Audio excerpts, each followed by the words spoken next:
আসসালামু আলাইকুম। আশা করছি সবাই ভালো আছেন। জবনেট ওয়েবচিপন ইউটিউব চ্যানেলে আপনাদেরকে স্বাগতম।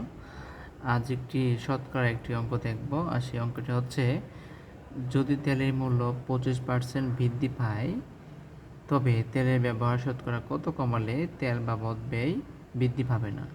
এই ধরনের অঙ্ক সমাধান করার জন্য আমরা একটা শর্টকাট নিয়ম ফলো করতে পারি। সেটা হচ্ছে, এই যে 25% আছে, এই 25%-এর সাথে আমরা 100 গুণ করে দিব, ভাগ করব, এই 25-এর সাথে আবার 100 যোগ করে দেব।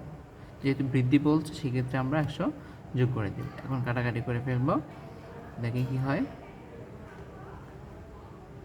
25 গুণন 100, এটা হচ্ছে 125।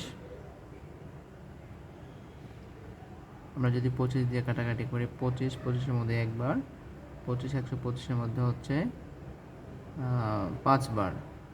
5 দিয়ে আমি আবার 100-কে কাটতে পারি 20 বার। তাহলে উত্তর হচ্ছে 20%।